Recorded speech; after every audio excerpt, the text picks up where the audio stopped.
Dreams. Let's talk about it. I did not start paying attention to my dreams more conscientiously until last year, the start of 2018. And I'm not talking about your dreams, your goals, your visions for the future. All that's important, of course, but I am talking about literal dreaming and reflecting upon those dreams in the morning or whenever you get a chance the following day. I have found after 1 year of documenting the majority of the dreams that I had. Sometimes I might forget or I didn't have a dream that I could at least recall upon waking. But for the majority of 2018, I documented my dreams, sometimes 4 or 5 days in a row. Sometimes 4 or 5 days would go by or several weeks would go by with no dreaming at all. So there was not any particular rhyme or reason that I could find or ascertain. I may have to go back and review all of my documentation thereof to really, put together a chart. But all in all, upon reflection of just the overall status of 2018 dreams that I can think of off the top of my head, it has served as a very potent source of creative writing. And you have the wacky dream where the giant crab chases you in a laundromat made of Play-Doh. I don't know, something ridiculous. And then you have the more realistic or surreal dream where maybe you're just sitting around in a coffee shop. And by the way, my left eye, it's very late right now making this video, and my contact is kind of moving in and out all over the place. So I'm sorry if I'm kind of doing one of these Clint Eastwood squints. Um, but you kind of have that binary of the more realistic dream that reflects reality. Well, hence realistic, and then you have the wackier, Willy Wonka or Dr. Seuss-esque dream that you can't really make any sense of because it's so abstract. And those are, of course, the majority of the dreams I had, and they were the most fun to document and look at and just wonder what was the catalyst for that. What was my subconscious doing? What did I eat the night before? What was my day like prior to falling asleep that night and conjuring up these peculiar dreams? And I'm not a psychologist. I feel like I say that at least once per video that I make, but I find dreams fascinating. And it was Jim Carrey who actually said, I don't know if it was on Comedians in Cars Getting Coffee, the Jerry Seinfeld series that's on Netflix right now, or if it might have been in his documentary. I think that one was called Jim and Andy, which was about him portraying Andy Kaufman. Why do I always forget his last name? From Man on the Moon. I'm so sorry. Incredible comedian, both Jim and Andy. And if you haven't seen that documentary, Jim and Andy, it's incredible. It's an incredible documentary. I absolutely love it. Recommend it to everyone. Um, I think it was either in that documentary though, or his interview in Comedians in Cars Getting Coffee with Jerry Seinfeld, where he said that he documents his dreams. What I wished he had done was actually go further into what he's dreamt, why he's documented it, what his analysis is of it. Because Jim's kind of a strange character. Jim Carrey's a little crazy, but he's probably my favorite comedic actor of all time. And his weirdness actually, I find a little bit charming. Sometimes I find a little bit distant. I don't know what it would be like to meet him in person, but it'd be an incredible opportunity for me. But, that's neither here nor there. Case in point, he was the specific individual that inspired me to start keeping a notebook in the bedroom. And when I would wake up, I would take that into the bathroom and brush my teeth and whatnot, and I would document whatever I could recall, if there was anything to recall. And I believe that consciously and subconsciously that has impacted my writing. And it doesn't have to be fiction writing. It does not have to be fiction. It can be nonfiction. You can be writing about real things or real issues. It could be historical, or it could be political, or it could be cultural, it could be religious. But whether it's nonfiction, data based, or it's totally fictional and you're just creating this uh, universe, your own Middle Earth or your own Westeros, or what have you. Um, I have found that creative writing transcends, the real and the fake and the surreal. And again, we're talking about spectrums here, as always. And there's no real box to put creativity in, and I wouldn't consequently limit the sources uh, of that creativity. I would not say to myself, okay, well, here's A, B, and C sources for all creativity. I wouldn't say, okay, well, these are the only areas that I will look into and entertain and study for creative writing. I would look for all opportunities to inspire you as a writer. And one of the more, I suppose, consistent and emotionally impacting sources is your own subconscious. In other words, your dreaming, literal dreaming.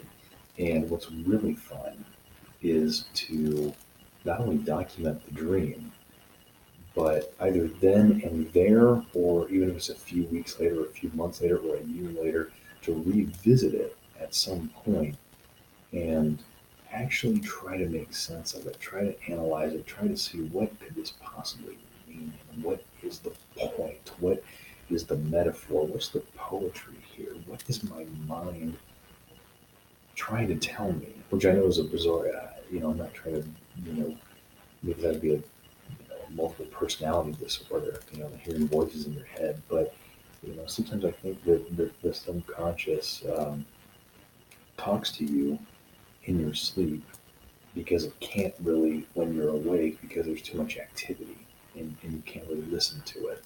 And I could be way off here. That might be just the nuttiest thing ever. I just made the whole thing up. It sounds good. I don't know. But what I do know is the effects that it's had on my writing. I would say keep a notepad and a pen, pencil, whatever, some writing utensil on your nightstand. And um, in case you wake up in the middle of the night or the next morning or whenever you wake up, try to think of what went through your mind. What did you dream that night? Because you might surprise yourself. You might realize you dreamed 5 or 6 different things, and they might be all completely unrelated, which makes it even more fun because then you're trying to connect the dots and see, is there an overarching story here that these multiple dreams were trying to, you know, put together? Was it a compilation of random stories in my head, or is there actually an even bigger, 6-part narrative here that was just rattling around in my subconscious? And you'll really surprise yourself, and you'll say, "Wow, that was the nuttiest thing I've ever dreamt in my life," or it was the most realistic.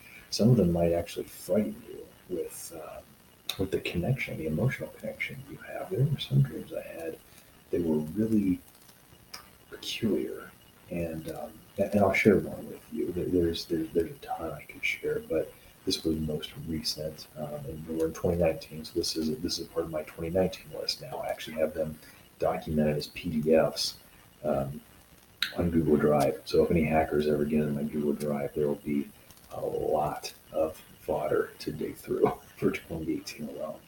But the dream that I had most recently, and this is where I think there were some external forces. It wasn't what I ate the night before, but I had watched most of before I had to get to bed. I had watched most of the Michael Jackson documentary, This Is It.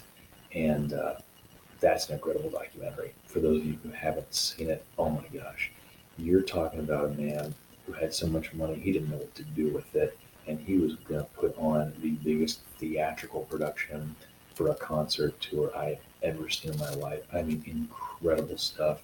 I don't, I don't have enough time to get into it and to divulge it. Take my word for it. Go watch it. Find it on Netflix, rent it, stream it, whatever. Find it and watch it.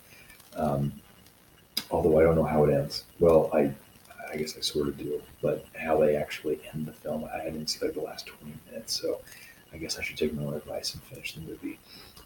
But in relation to the dream that I had recently, a couple weeks ago, I watched most of that documentary, and then something came up, and I had to go take care of something, and I hadn't gotten around to finishing the documentary, and I went to bed. I don't remember if it was like within the next hour or like several hours later. I just remember in that same day when I finally went to bed, I had actually now I'm second guessing myself. I don't know if it was that night that I had the dream or if it was a few days later, but I know it was within enough time that there had to have been a correlation, there had to have been an influence. But as you probably have already guessed, I had a dream about Michael Jackson, specifically about the documentary. So I know it sounds like something lame, and I said myself, this was kind of rehashing, but I consciously saw, the day before or several days before.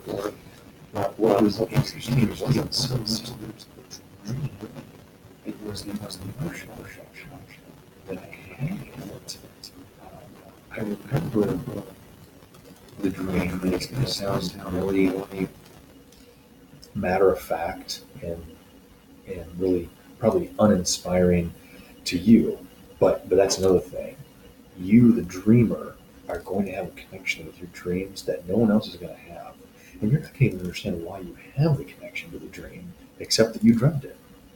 And that's about all I can come up with. But the dream that I had about Michael Jackson, I remember I walk into a theater, and I don't know which particular theater. I don't know if it was um, any of the theaters that we have around here. Because I didn't, the dream didn't show me walking into the building. I was already in the building. I was already kind of in the darkness of the theater, and I found some empty seats in the back row. And I'm sitting there, and I'm watching the documentary. This Is It. But I must have been watching the tail end of it because yeah, I obviously wasn't sitting there for 2 hours in the dream watching something play in real time. But it was a pretty full house, and for the most part. And I'm in the back there, and I turn to my left, and there's Michael Jackson, very low key, very humble, very relaxed, just sitting by himself in a chair. And he's not so much watching the documentary as much as he's watching the people watching the documentary. And nobody seems to notice that he is in the building. And I remember in the dream thinking, didn't he pass away? And why are they showing a documentary that came out like 10 years ago? And I remember the credits roll, the people applaud the movie, they actually clap. Um, so what was a very silent theater, it wasn't a complete uproar, but it very quickly became, a miniature, thunderous applause. And that's when he stands up. And no one notices him, and he's not trying to make a scene, but he stands up, and he looks kind of sad, not disappointed, but lonely, like there was some sort of disconnect or unattachment, whatever the word is, from the people there. And he doesn't seem to really notice me. I notice him, but he doesn't even notice me. Um, and he stands up and he takes a few steps forward. And then after that, everything is kind of a fog. I think that's when I went back into darkness and then woke up, and that was the end of the dream. But I had this very bizarre emotion come over me. And I wasn't like crying and weeping and bawling or anything like that, but there was just kind of this Euphoria is not the exact word I'm looking for, but it was something of that nature, mixed with a little bit of sadness or discontent, but like in an empathetic way, not for myself, but for someone else. And it was almost like when I was trying to analyze the dream, I was thinking uh, maybe maybe the dream represented the spirit of Michael Jackson and his legacy, and that was the ghost of Michael Jackson, and that's why no one noticed him. For some reason, I did. I guess because I'm the dreamer of this dream. But and maybe his disposition, his sad disposition, was um, maybe one of regret for what had happened, uh, during his last days, or you know, it could have been, I don't know what his family life was like, maybe not spend time with his daughter, or any of his children. I don't even know who all of his children are. They only have the one daughter is the one that I know of.